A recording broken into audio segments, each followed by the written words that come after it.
kazanımların korunması için bir ön anlaşma mıdır? Yani bir özelliğe giden bir ön anlaşma mıdır bu?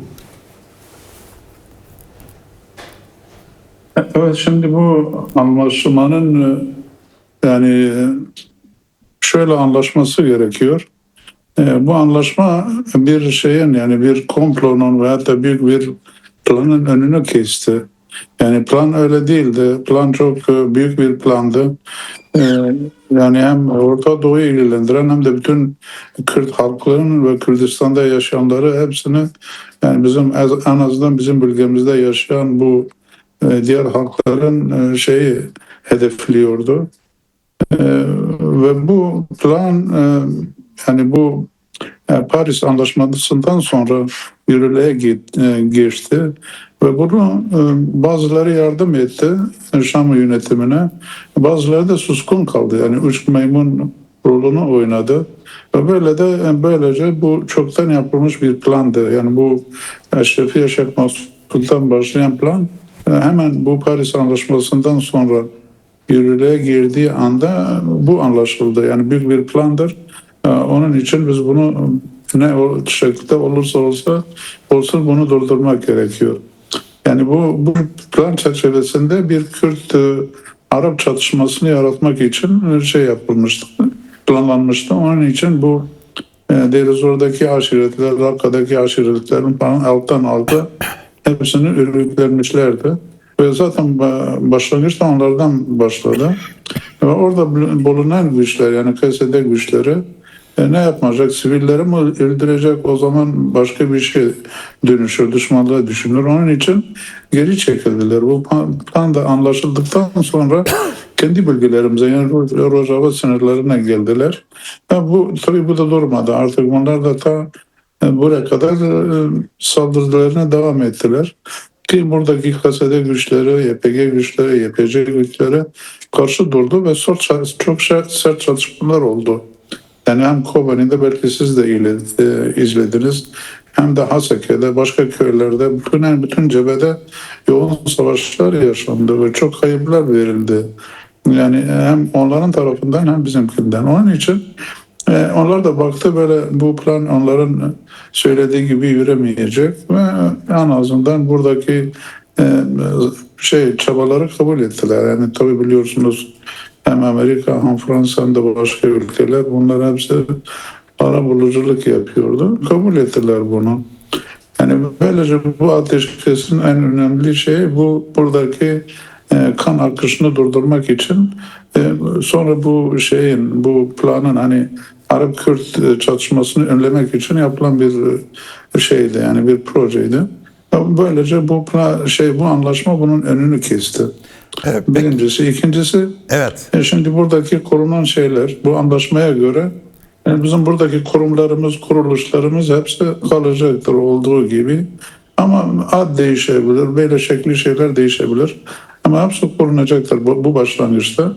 Bundan sonra da tabii buradaki mücadele başka bir yöne gidiyor. Veya da yeni bir başlangıç yapacak. Bizimkiler de bunu biliyorlar. Hatta bu anayasa garantileri falan olmazsa demek ki bunların hepsi geçici olabilir. Çünkü hükümet de geçicidir, yaptıkları anlaşmalar da geçicidir. Onun için bizim mücadelemiz sürecektir. Tabi bu anayasal garantisi oluncaya kadar devam edecektir. Tabii şimdi halkın kafasına bazı sorular var. Ben onları sorayım. Benim kafamda değil. Halkın kafasına sorular var. Yani bazı insanlar beni de arıyor. Sizi de arıyordu. Size de soruyordur. Örneğin bu anlaşma sonucunda Kürtlerin savunma güçleri bir kolektif olarak, birey değil kolektif olarak var olacak mı? Hem Haseki ve Cizre bölgesinde hem de Kobani bölgesinde. Doğrudur. Şimdi bu bizim yani bizim Cezire'de 3 tümen halinde kalacaktır. Bir de Kobani'de bir tümen kalacaktır. Bunların hiçbir yönetimin askeri bizim alanlara girmeyecektir. Yani bu kesinlikle böyledir anlaşmalara göre. Bir askeri güç bizim bölgelerimize girmeyecektir. Ve bizim bu güçlerimiz, kendi güçlerimiz 3 tümen halinde kalacaklar Cezire'de de ve bir de Kobani'de olacaklar korumak için. Yani bu böyledir. Bir de var, bu güvenlik şeyleri, elemanları, yani bu emrül am diyorlar. Asayiş falan. Onlar şimdi anlaşmada böyle açık bir şey yok ama yalnız bunu söylüyorlar. İşte bu emrül am güçleri, yani bu polis güçleri hem Kamışlı'ya hem Haseke'ye girecekler. Ama nasıl girecekler, ne yapacaklarını söylememişler. Anlaşma çok özet olduğu için hani genel çizgilerle söylendiği gibi. Ancak bu detayları şu şekildedir. Bunlar böyle sayılı kişilerdir. Hem Haseke'de hem de Kamışlı'da. Bunlar gelip bu entegrasyonu gerçekleştirmek için, yani bu asayiş güçlerine ondan sonra görevli olarak bunlar geri çekilecektir. Yani burada kalacak, yani sayılı kişilerdir. Ve bunlar bu kendi görevlerini yaptıktan sonra geri çekilecekler. Yani asayiş de Emr-ül Am adı altında burada kalacaklardır. Bölgenin insanlarından ve bizim buradaki asayişimizin güçleri bu İçişleri Bakanlığı'na yani şeklen de olsa bağlı kalacaklardır. Peki şimdi orada... Şimdi güvenlik bakımından, asayişlik bakımından şu şekildedir. Evet. Yani asayişin dışında binlerce memur var, çalışan insan var kurumlarda. Yani valiliklerde, belediyelerde, Yani, itfaiyede diyelim, başka alanlarda çalışan birçok insan var. Binlerce insan var. Bunlar ne olacak? Bunların durumu ne olacak? bunlar artık yani bu anlaşmadan sonra, yürürlüğe girdikten sonra bunlar hepsi artık resmi devlet memurları gibi bir şey yapılacaktır. Yani böyle olacaklardır. Hatta maaşları falan o devlet yüklenecektir. Evet. Hem askeri olarak hem de şey olarak, yani bu iş meselesi. Evet. İki soru da... Diğer kurumlar zaten hepsi olduğu gibi kalacaktır. Yani mesela bu eğitim meselesi ta ilkokuldan üniversiteye kadar eğitim görüyorlardı, Kürtçe görünüyordu. Bu kabul edilecektir. Ve buradaki diplomalar da eşit olarak Suriye diploması olarak kabul edilecektir. Bu da korunuyor tabii. Bir de kadın meselesi vardır. Kadın meselesi, bu YPJ meselesi. Bunlar da artık bizim buradaki askeri güçlerimizin içinde bir şeyi vardır. Yani bir özelliği vardır ve böyle onlar da bu kalan tümenler içinde veya da yanında YPJ'de kendini korunacaktır. Ayrıca kadın meselesi için bizim çok önemlidir ve bir de kırmızı çizgimizdir. Çünkü neden? Çünkü buradaki birçok kurumlar, kuruluşlarımız hepsi eş başkanlık sistemidir. Bu eş başkanlık sistemi de bu ancak bizim bölgelerde var, başka yerlerde yok. Bunu da kabul edeceklerdir. Yani burada bir şey var, bir nokta var anlaşmada. Açıkta söylüyorlar işte buradaki özellikleri, yani bu halkın hususiyetleri diyorlar, işte bu hem kültür bakımdan hem de sivil bakımdan bunlar korunacaktır diyor. Yani demek ki hem eğitim meselesi hem de bu kadın örgütleri falan olduğu gibi kalacaktır. Peki iki soru daha. Birincisi havaalanı ve örneğin Semerkant, Hüseyin kapısı ve de Müştenir kapılarını kim kontrol edecek? Yani devlet buraya geldiği zaman burada özel yönetime de SDG'ye ait memurlar da olacak mı bu kurumlarda? Hepsi ortaklaşa olacaktır. Yani hem bu sınır kapıları, bir de hava alanı var Kamışlı'da. Bunlar hepsi ortaklaşa yönetilecektir.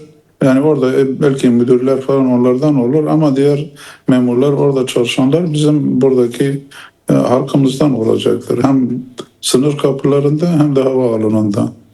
Peki hem özel yönetim kurumları var hem de Rojava, Kürtistan, çok sayıda parti var, basın yayın kuruluşları var. Bunlar arasında bir tehlike var mı? Yani bu kurumlar açısından. Sanmıyorum, çünkü bunlar hani biz entegrasyon diyorlar. Entegrasyon şimdi şöyledir. Bizim kurduğumuz kurum kuruluşlar vardır. O Şam'da olmayabilir. Yani bu kadın kurumları, kuruluşları gibi, bir de mesela şehitler derneği falan filan, bunlar hepsi bize mahsus bir şeydir. Bunlar da korunacaktır. Ama bazı yerler var mesela bizde olmayan, o daha doğrusu merkezi yönetime bağlı olan şeylerdir. Mesela bu pasaport büroları, pasaport çıkarma, nüfus kayıtları, bu mülkiyet meselesi falan, bunların kayıtları hepsi merkezde oluyor. Ve bunların daireleri burada, yine onlar bulunacaktır. Merkeze bağlı kalacaktır. Ama çalışanlar bu yani yerel halktan olacaktır. Evet. Şimdi tabii Yerel halktan evet. bütün bu dairelerde var. Evet. Şimdi tabii siz anayasadan bahsettiniz. Dediniz ki bu anayasa güvence alınmadan bu mutabakatın yani hukuki zemini önümüzde süreçte olmayabilir. Diyelim ki bir anayasa yazılmaya başladı ve siz de bu anayasa yazımında yer aldınız. Yani tabii Suriye sosyolojisini siz benden çok iyi biliyorsunuz. Yani Araplar var, işte Aleviler var, Dürziler var, Hristiyanlar var, Ermeniler var, Asürler var, Kürtler var. Siz nasıl bir anayasa öngörüyorsunuz? Halen o ademi merkeziyetçi bir Suriye'de ısrarcı mısınız? Yani federal, özel, yerel, güçlendirilmiş yerel yönetimler konusunda ısrarcı mısınız? Bizim açımızdan bu projemizdir. Ademi merkeziyetçilik sistemi bizim projemizdir ama diğerlerini bilmiyoruz. Ama anayasa olursa bu anayasa çalışmaları herkesin ortak olması gerekiyor. Yani hem bizim bölgelerden hem de yani buradaki oluşumlardan, Süryanilerden, Ermenilerden, yani buradaki bütün oluşumlar, buna eklemek de Aleviler falan girecek, Dürziler girecek. Bunlar hepsi bir arada oturup bir anayasayı yazacaklar. Ayrıca şimdi bu yalnız bizim isteğimiz değil de uluslararası yani bu devletlerin de, yani büyük egemen devletlerin de isteğidir. Onun için sanırım bunu yapacaklar ama ne zaman, bir iki sene mi, 3 sene mi bilmiyorum. Ama bu temel anayasa muhakkak herkesin ortaklaşa yazacağı bir şeydir. Yani herhangi bir oluşum içinde yoksa bu anayasa demek ki hepsini kapsamıyor. Böyle çok kapsamlı bir anayasa olacaktır. Onun için biz de kendi payımıza düşeni orada bunların var olan veya da bizim şeylerimiz, elde ettiklerimizi orada yerleştirmeye çalışacağız. Ve sanırım bu bizim yaptıklarımız, şimdi yaptıklarımız birçok bölge için aynı şeyde olacaktır. Yani bu, onlar da esinlenerek kendi istekleri doğrusunda bizimki gibi onlar da isteyecektir. Evet. Son bir soru tabii. Şimdi mutabakat pazartesi günü yürürlüğe girecek. Siz bu mutabakatın uygulanmaması konusunda, yani bir sabotaj, bir provokasyon veya tekrardan savaş riski görüyor musunuz? Ve Türkiye bu mutabakatın neresinde duruyor? Türkiye ile bir ilişki durumu, bir görüşme durumu var mı? Ve ki olduğu söylendi, İlhan Ahmet bunu söyledi. Nasıl bir durumla karşı karşıya şu anda pazartesi günden sonra? Evet, şimdi bu anlaşma, yani bu yönetimin pratiği çok cesaret vermiyor. Çünkü daha önce yaptıkları pek güvenilmiyor. Yani bu 10 Mart anlaşmasının delinmesi, bir de bir Nisan anlaşması, Şeyh Mesud Şevki meselesinde bunların bağlı kalmaması. Ayrıca bu Halep doğusunda bu birçok kez ateşkes yapıldı. Bunlar ateşkese de uymadı. Onun için pratikleri bize pek cesaret vermiyor. Onun için biz kendimize tedbir alabildiğimiz kadar tedbirlerimizi alıyoruz. Bu bir. İkincisi, önceki anlaşmalarda bu bulunan devletler, özellikle de Fransa ve Amerika, bunlar hepsi gözlemci olarak katılıyorlardı. Ama bu son anlaşmada iki tarafı da garantörlük olarak katıldılar ve bunu söylediler. Yani mesela Macron kendisi kalkıp Sayın Mazlum Abdi ile telefonla konuştu. Siz bunu imzalayın, ben bunun siyasi garantörüyüm diyor. Kendisi bunu söyledi. Amerikalılar da aynı şekilde. Yani demek ki bu garantörler daha güçlüdür. Onlar artık ne olursa, ama bunlar hepsi tabii önlemdir. Sanırım onu sıkıştıracaklar, yani bu uygulaması için. Ayrıca bizim buna rağmen de biz buna yani kendi tedbirlerimizi alıyoruz başımıza. Kendi başımız için. Türkiye ile Onun için sanırım bu artık yürürlüğe girer ki başka, yani öyle görünüyor ki şimdi bugünden başlayarak bazı Hasıke'deki bazı güçlerini geri çektiler, Şeddadiye falan. Demek ki onlar da bu meseleyi ciddiye alıyorlar. Bilmiyorum, daha önümüzdeki daha 2 gün var. Artık ne yapacaklarını bekleyeceğiz tabii. Son bir soru ama bir soru daha sorayım. Yani bu mutabakat yürürlüğe girer ve bir normalleşme olursa Türkiye ile ilişkiler nasıl olur Rojava'nın? Yani Türkiye ile bir normalleşme de bekliyor musunuz? Sanırım etkisi olur. Çünkü yani bu Türkiye'de, yani en azından şöyle diyebiliriz. Türkiye'de bir terim ortaya çıkmış. Norm için norm dışı diye. En azından bu norm dışı, bu savaşta rolü vardır. Norm dışı güçlerin. Bu norm dışı güçlerin şimdi bunlar niye böyle yapıyorlardı? Niye karışıyorlardı? Oradaki süreci engellemek için hani burada bir şeyler yapalım. Orada da engellensin, yani halk ayağa kalksın, şu bu. Yani böyle bir şey umuyorlardı. Bu anlaşmanın sağlanması demek ki bu oradaki norm dışı güçlerin boşa çıkması demektir. Sanırım bu bakımdan katkısı olabilir diye düşünüyorum. Evet, çok teşekkürler Salih Müslim, PYD Başkanlık Konsey üyesi. Çok sağ olun, var olun. Programa katıldınız. Ayrıca bir şey söylemek istiyorum Buyurun. halkımıza. Tabii, buyurun. Halkımıza bir şeyler söylemek istiyorum gerçekten. Yani bu halkımızın ayağa kalkması, böyle her yerde, dört parçada ve diasporada bu şekilde çok bir baskı yarattı. Herkese karşı baskı yarattı ve bizim için de bir cesaretti, bir onur meselesiydi. Bize de motivasyon kazandırdı. Onun için bütün halkımıza, diasporadaki ve Kürdistan'daki, dört parçadaki insanlarımıza çok çok teşekkür ediyoruz. Biz onlara borçluyuz. Ve böylece bizim yolumuzu onlar çizdiler. Ve biz de buna layık olmaya çalışacağız.